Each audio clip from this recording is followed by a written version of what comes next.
ತಾವು ನಮಗೆ ತೋರಿಸ್ಕೊಂಡಿದ್ದೀವಿ. ಈಗ ಇವರು ಮುನಿರತ್ನ ಅವರು ಭ್ರಷ್ಟಾಚಾರಿ ಅನ್ನೋದು ಎಲ್ಲರಿಗೂ ಗೊತ್ತಿತ್ತು.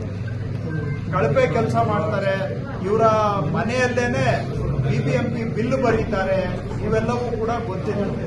ಮೊನ್ನೆ ಗಾರ್ಬೇಜ್ ಕಾಂಟ್ರಾಕ್ಟ್ ಹತ್ರ 30 ಲಕ್ಷ ಲಂಚ ಕೇಳಿ ಸಿಕ್ಕಾಕೊಂಡಿದ್ದು ನೋಡಿದ್ದೇವೆ. ಆದ್ರೆ ಈಗ ಮುಂದುವರೆದು ಇವರು ಒಂದು ವ್ಯವಸ್ಥಿತವಾದಂತಹ ಹನಿ ಟ್ರ್ಯಾಪ್ ಮಾಫಿಯಾ ನಡೆಸ್ತಾ ಇದ್ರು ಅನ್ನುವಂತ ಆಘಾತಕಾರಿ ಸಂಗತಿ ಹೊರಗೆ ಬಂದಿದೆ.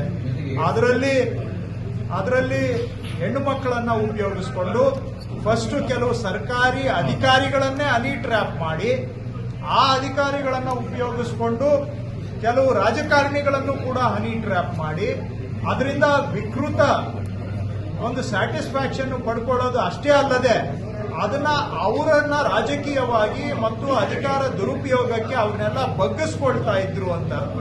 ಇದರಲ್ಲಿ ಇನ್ನೂ ಆಘಾತಕಾರಿ ಅಂದ್ರೆ ಮುಂದುವರೆದು ಉದ್ದೇಶಪೂರ್ವಕವಾಗಿ ಏಡ್ಸ್ ರೋಗ ಇದೆ ಅಂತ ಗೊತ್ತಿರೋಂತವ್ರನ್ನೇ ಕರ್ಕೊಂಡು ಬಂದು ಅವ್ರ ಕಡೆಯಿಂದ ಹನಿ ಟ್ರ್ಯಾಪ್ ಮಾಡಿಸಿ ಆ ಬೇರೆಯವರೆಗೂ ಕೂಡ ಏಡ್ಸ್ ರೋಗವನ್ನ ಹರಡಿಸಿದ್ದಾರೆ ಅನ್ನುವಂತ ಸಂಗತಿಗಳು ಕೂಡ ದೂರುಗಳಿಂದ ಇವತ್ತು ಬಂದಿದೆ. ದೂರು ಕೊಟ್ಟಿರೋದು ಯಾರು? ಬಿಜೆಪಿ ಮಹಿಳಾ ಮೋರ್ಚಾ ಕಾರ್ಯಕರ್ತೆ, ಒಬ್ಬ ಸಂತ್ರಸ್ತೆ. ಅಷ್ಟೇ ಅಲ್ಲದೆ ಯಾರಾದ್ರೂ ಇವರ ಈ ಎಲ್ಲ ಯೋಜನೆಗಳಿಗೆ ಬಗ್ಗಲಿಲ್ಲ ಅಂತ ಹೇಳಿದ್ರೆ ಅವರಿಗೆ ಕುಡಿಯೋ ನೀರಿನಲ್ಲಿ ಮಾತ್ರೆಯನ್ನ ಹಾಕಿ ಅಮಲು ಬರುವಂಗೆ ಮಾಡಿ ಅವ್ರನ್ನ ಬೇರೆ ಜಾಗಕ್ಕೆ, ಅಮಲು ಬಂದಾಗ ಬೇರೆ ಜಾಗಕ್ಕೆ ಕರ್ಕೊಂಡೋಗಿ ಬಟ್ಟೆ ಬಿಚ್ಚಾಕಿ ನಗ್ನ ಫೋಟೋಗಳನ್ನ ತೆಗೆಸಿ ಅವರನ್ನ ಬ್ಲಾಕ್ ಮೇಲ್ ಮಾಡುವಂತಹದ್ದು.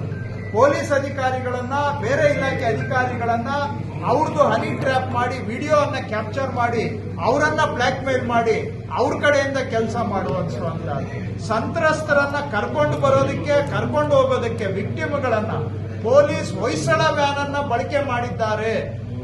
ಅಂದ್ರೆ ಅಲ್ಲಿಗೆ ಪೊಲೀಸ್ ಅಧಿಕಾರಿಗಳನ್ನು ಕೂಡ ಇವರು ಬ್ಲಾಕ್ ಮೇಲ್ ಮಾಡಿದ್ದಾರೆ.